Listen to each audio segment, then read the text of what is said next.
Jadi hari ini kita akan belajar tentang materi kita, yaitu mengenali dan menerapkan perangkat kecerdasan artifisial, pemanfaatan secara umum dan khusus.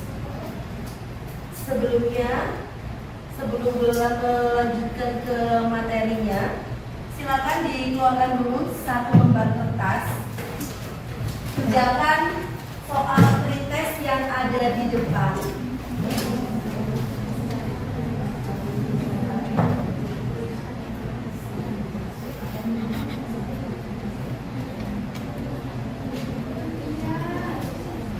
Yuk, kumpulkan yang sudah selesai.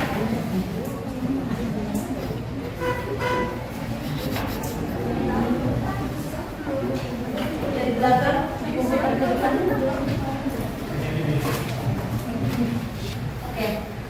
Jadi di pelajaran kita pada siang hari ini, tujuan pembelajaran yang akan kita capai yang pertama adalah kamu diharapkan bisa menjelaskan definisi, jenis, dan prinsip dasar cara kerja KA dengan benar. Kemudian kamu juga bisa mengilustrasikan contoh pemanfaatan kecerdasan artifisial di bidang umum dan bidang khusus. Kemudian kamu juga diharapkan dapat menganalisis dampak positif dan dampak negatif penggunaan atau penerapan KA terhadap individu dan masyarakat. Nah, coba diperhatikan ke depan. Ada yang tahu nggak? Kamu pernah lihat nggak mobil yang bisa nyetir sendiri? Gimana? YouTube. Tapi kenyataannya di jalan pernah ketemu nggak mobilnya? Ya. Karena memang kalau mungkin kalau di daerah, apalagi di daerah sini ya, macet banget. Itu kayaknya udah kayak nggak cocok gitu ya mobil kayak itu ada di sekitar ini. Oke, yang kedua ini gambar apa? Ada yang bisa jawab? Google Assistant. Siapa yang pernah menggunakan Google Assistant? Semuanya pernah menggunakan Google Assistant. Untuk apa? Untuk membantu mencari resep makanan. Membantu mencari resep makanan. Terus membantu mengerjakan tugas. Membantu mengerjakan tugas. Membantu mengedit foto. Bisa ya Google Assistant membantu mengedit foto? Kan dari Google Assistant nyari itu AI itu kayak cari AI terus edit foto. Ya. Jadi Google Assistant juga merupakan salah satu contoh perangkat AI. Kamu semuanya sudah menggunakan Google Assistant untuk membantu saya mengerjakan tugas, membantu menemukan ide, misalnya disuruh mencari ide apa dengan bantuan Google Assistant. Google Assistant kan kita tinggal meminta lewat suara. Kemudian sama Google sudah langsung sama Google Assistant sudah langsung ditampilkan hasilnya apa.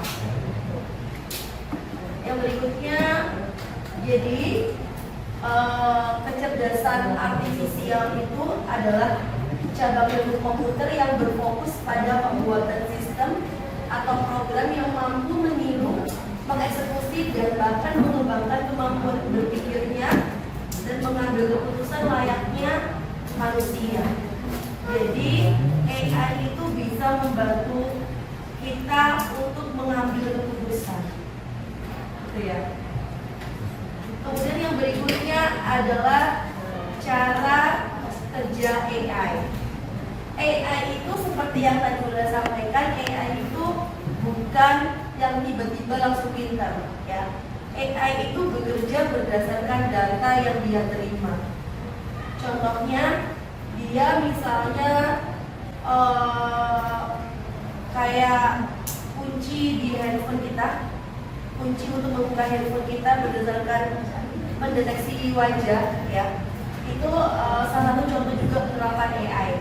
Jadi AI itu bekerja berdasarkan input data, kemudian dari data itu diproses. Setelah diproses, data yang sudah diinputkan itu tadi dianalisis dan dikenali oleh AI polanya seperti apa. Yang tadi Bella sebutkan bahwa untuk membuka handphone ya menggunakan pendeteksi wajah Bella masukin di situ foto pertama, oh pipinya cabi misalnya seperti itu, oh alisnya begini, pipinya begini, dikenali. Akhirnya pada saat Bella mau membuka kunci layar handphone itu, Bella arahkan handphonenya ke muka Bella, secara otomatis kan sudah terdeteksi. Oh iya, ternyata ini nih yang sudah sesuai dengan yang diinputkan tadi. Kalau ternyata handphone Bella itu tiba-tiba untuk membuka handphonenya Bella arahkan ke wajahnya Nesita, dia nggak akan mengenali, karena kan yang diinputkan di situ bukan wajahnya Nesita, tapi wajahnya Bella kayak gitu. Jadi AI itu bekerja berdasarkan data ya sekali lagi. Setelah itu barulah diambil keputusan, oh cocok nih, maka handphone tersebut langsung bisa terbuka kayak gitu. Nah, di sini juga ada pemanfaatan kecerdasan artifisial di bidang umum. Tadi contohnya asisten virtual, kemudian sistem rekomendasi seperti pada saat kita nonton Netflix ya. Kita nonton apa, nanti sama Netflix akan direkomendasikan film yang sama seperti film yang sering kita tonton, genrenya misalnya. Kemudian ada navigasi dan media sosial. Navigasi contohnya seperti Google Maps. Ya, oke. Selanjutnya pemanfaatan kecerdasan artifisial di bidang khusus. Salah satunya adalah di bidang pendidikan. Sistem pembelajaran yang adaptif, contohnya seperti ruang guru. Ada nggak di sini yang les di ruang guru? Oh pernah. Sekarang udah nggak lagi. Di ruang guru itu kan kalau kan ada offline sama online. Nah kalau nggak salah yang di online itu kan kita dapat video-video pembelajaran itu kan ya lewat tutor-tutornya. Kemudian pemanfaatan KA di bidang pendidikan salah satunya juga di Google Form. Ketika kita menggunakan Google Form, misalnya melakukan ujian dengan menggunakan Google Form, kita isi nilainya berapa per poin. Nanti nggak usah repot-repot, kita koreksi, langsung diakumulasikan lagi nilainya yang didapat oleh siswa tersebut berapa. Kayak gitu. Selain di pendidikan, juga ada pemanfaatan KA di bidang kesehatan. Ya. Salah satunya adalah aplikasi Halodoc. Ya. Kamu pernah nggak menggunakan aplikasi Halodoc? Nah, misalnya beli obat, nanya obatnya apa, gitu. Terus konsultasi sama dokternya. Tapi ada yang berbayar juga ya. Ada yang berbayar, ada yang gratis. Terus kita disarankan, oh obatnya ini, terus kita tinggal pesan aja ke apotek, terus diantarkannya lewat Gojek. Bisa seperti itu. Kemudian selain kesehatan ada transportasi yang tadi sudah Bella singgung di depan, mobil otonom, mobil yang bisa nyetir sendiri ya. Contohnya adalah Tesla Autopilot. Kemudian untuk perjalanan ada Google Map, ada Waze, dan lain sebagainya. Itu adalah contoh-contoh penerapan atau pemanfaatan KA di bidang umum dan bidang khusus. Sekarang dampak penggunaan KA. Menurut kamu dampak positif penggunaan KA itu apa? Siapa yang bisa? Yang bisa katakan? Dampak positif penggunaan KA untuk apa? Kamu pernah menggunakan KA kan? Nah, berarti yang kamu rasain apa dampaknya menggunakan KA itu untuk apa? Menurut kalian proses belajar, apa? membantu proses belajar. Membantu proses belajar. Sama lagi? Oh katanya mempermudah melakukan aktivitas. Contohnya mungkin dengan menggunakan tadi Google Map, kita jadi tahu yang akan kita tuju itu yang mana. Terus apa lagi? Misalnya membantu mencari inspirasi. Buat masakan. Oh, membantu mencari inspirasi masakan kata Pragna.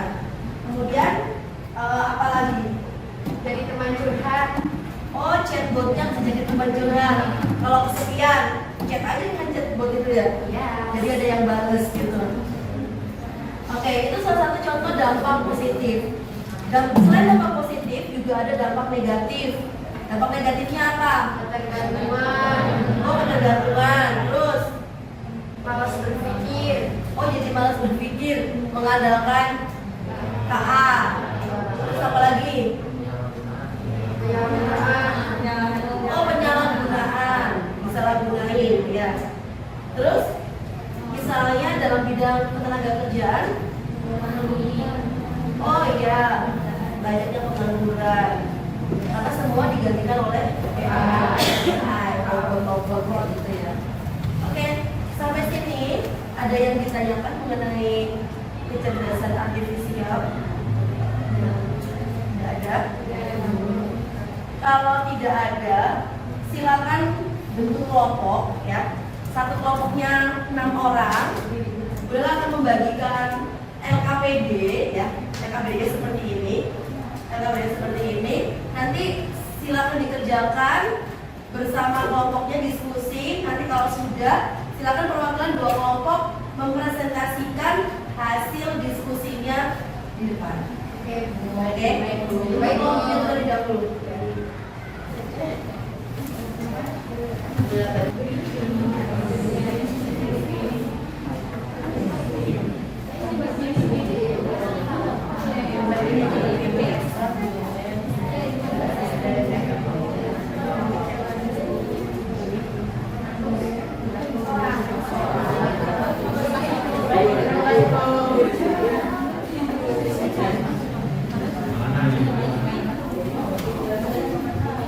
Nanti juga kalau misalnya ada yang presentasi,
Ada kesulitan nggak? Tidak. Ya.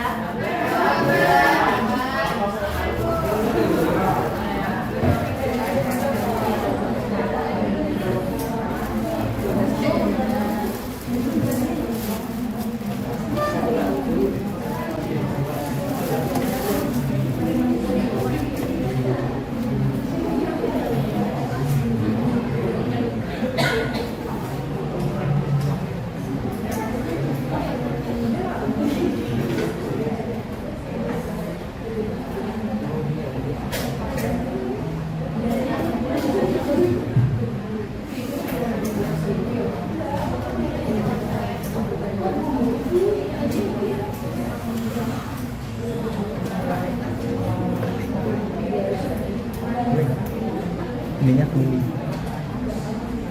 Jadi biar pasta.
baca.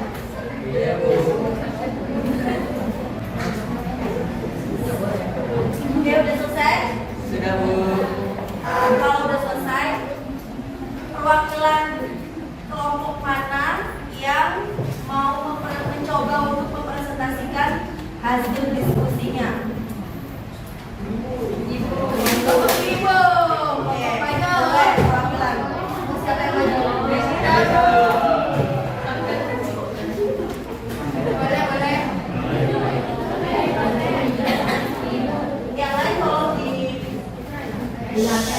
Ya. Sama yang ini guys ya. Coba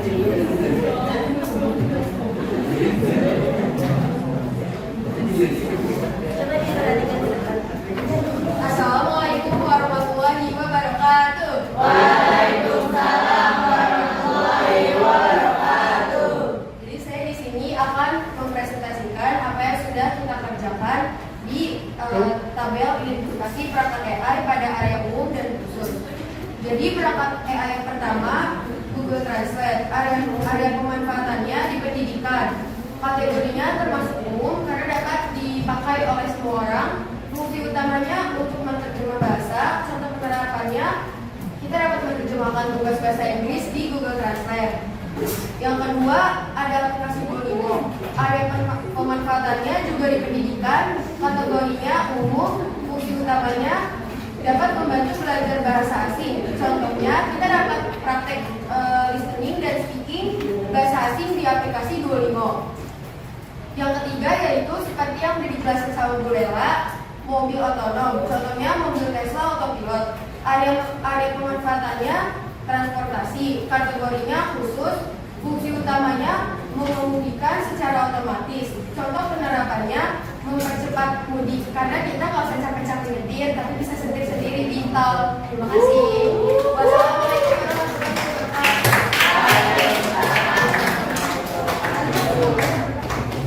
Mungkin teman-temannya ada yang bertanya?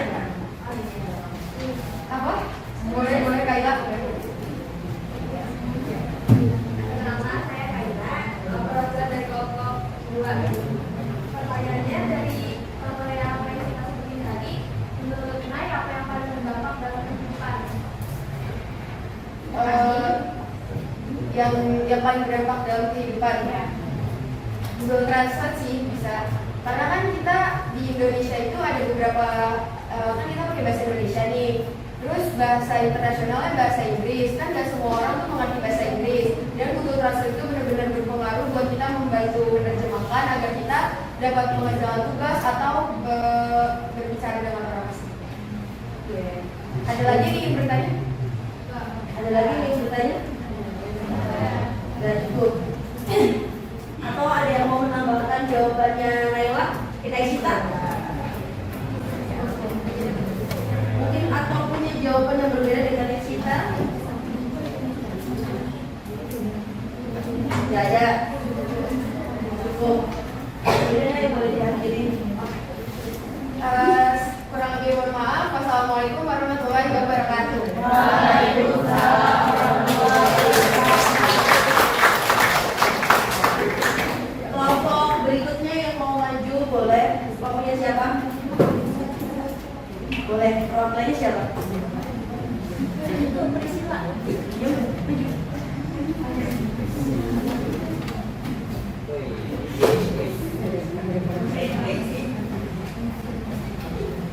Assalamualaikum warahmatullahi wabarakatuh.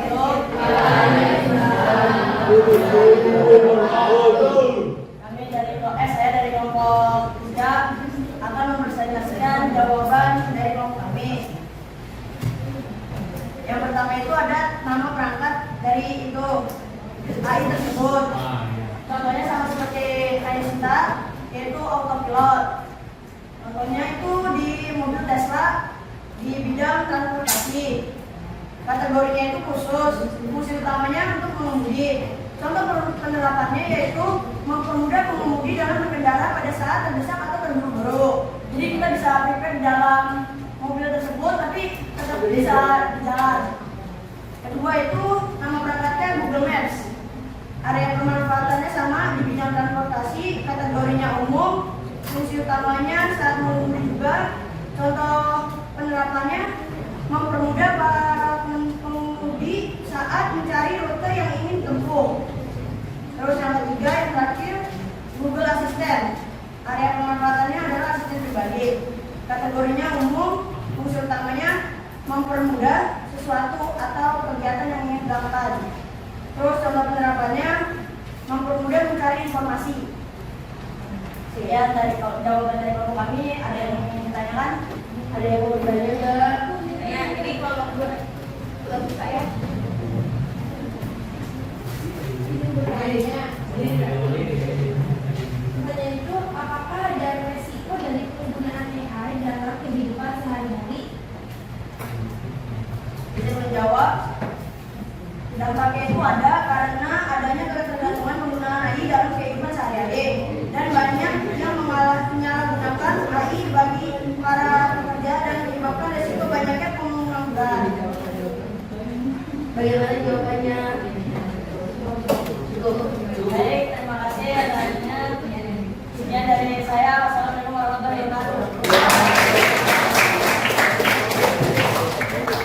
Oke, terima kasih pada dua kelompok yang sudah mewakili untuk mempresentasikan hasil dari diskusi yang sudah dilakukan bersama kelompoknya.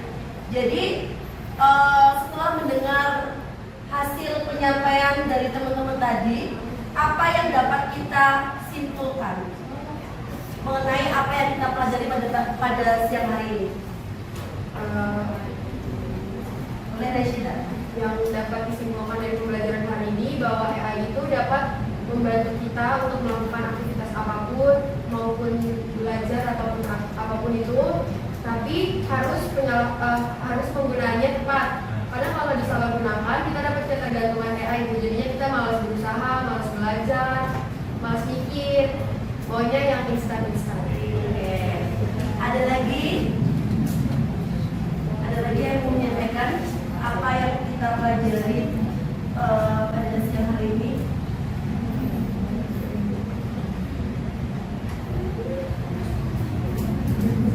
Jadi benar ya apa yang disampaikan sama Nashita. Ternyata AI itu bisa membantu kita untuk melakukan pekerjaan apapun. Misalnya kayak sebagai seorang siswa kamu bisa bantuan AI untuk misalnya menambah sumber informasi belajar. Tapi kita sebagai pengguna AI harus tahu batasan-batasan kita, kapan nih kita menggunakan AI, kapan kita tidak menggunakan AI. Jadi kadang itu yang sering disalahgunakan. Kalau ujian tidak boleh menggunakan AI, ya kan? Karena kan kalau ujian kita mengukur kemampuan diri kita sendiri, semana sih kemampuan kita. Kalau misalnya malamnya belajar, udah pasti kan besoknya bisa mengerjakan soal-soal ujian.